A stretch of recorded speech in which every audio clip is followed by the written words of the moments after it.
Salut les Anonymous. Alors aujourd'hui gros chapitre, on va parler des levures. Donc pour faire de la bière, on utilise surtout des Saccharomyces, mais on peut aussi utiliser pour certains styles bien particuliers des Brettanomyces, des Lactobacillus et des Pediococcus.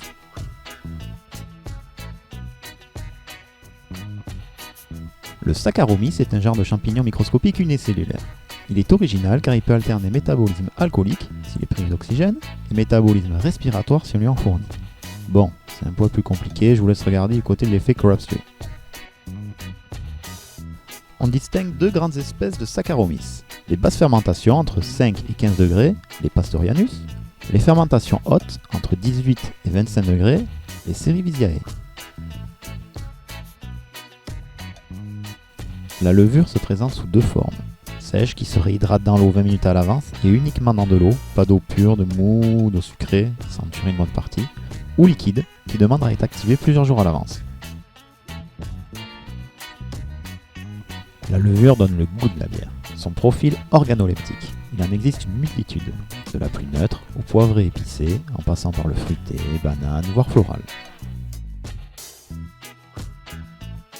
Elles ont également des caractéristiques de flocculation et d'atténuation différentes. La flocculation est la vitesse à laquelle la levure sédimente au fond du mou, ce qui donne la clarté de la bière. L'atténuation est le pourcentage de sucre fermentescible qui sera consommé par la levure. Et oui, la levure ne consomme forcément pas tout le sucre, ce qui influe donc sur le goût de la bière. Autant dire que lors de la conception d'une recette, le choix de la levure est essentiel. Une fois la levure adéquate sélectionnée, il faut bien l'utiliser. Pour ce faire, il faut connaître la quantité de mou ensemencé ainsi que sa densité initiale. Mais trop ou pas assez de levure peut tout gâcher. La théorie classique conseille 0,75 milliards de cellules par litre et par degré plateau pour les fermentations hautes et le double pour les fermentations basses.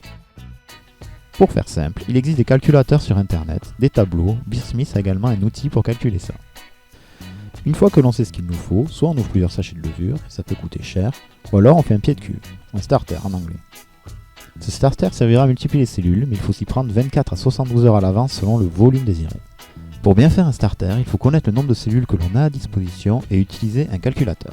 Ce dernier nous indiquera le volume de mou à 1040 qu'il faut faire. Dans ce cas-là, il faut que les cellules de levure aient un apport en oxygène. Elles en ont besoin pour la conception de leur membrane. Ils font donc soit un agitateur magnétique, soit une pompe à air. Ne mettez pas de barboteur. Un bout d'alu, de la gaze ou du coton stérile peut aller pour permettre un échange gazeux en limitant les risques d'infection. Une fois le brassage fini et refroidi à bonne température, l'oxygéné est versé à la levure, puis scellé le fermenteur avec son barboteur. Durant les 12 premières heures, les levures se multiplieront fortement grâce à l'oxygène présent dans le mou.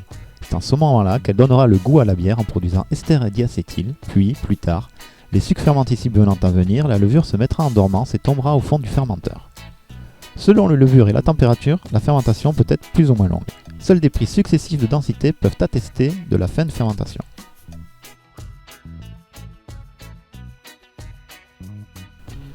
Une fois le fermenteur vidé, le fond de levure peut être recyclé.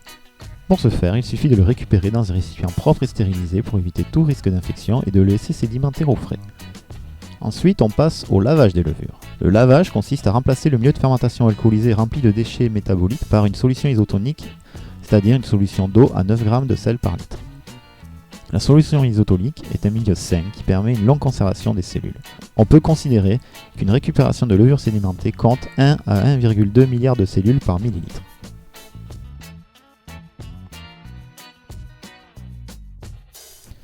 Attention, réhydratez bien les levures sèches qu'avec de l'eau, pas d'eau pure pour une question d'osmose. Bien respecter le nombre de cellules à mettre. Bien respecter les températures lors de l'inoculation du mou pour éviter le choc thermique. Et bien respecter les températures de fermentation. Car si vous fermentez trop haut, il y aura de forts risques de goût désagréable. Trop bas, la fermentation se ralentit, voire arrêtée. Bon, maintenant que vous savez tout, à vous de brasser!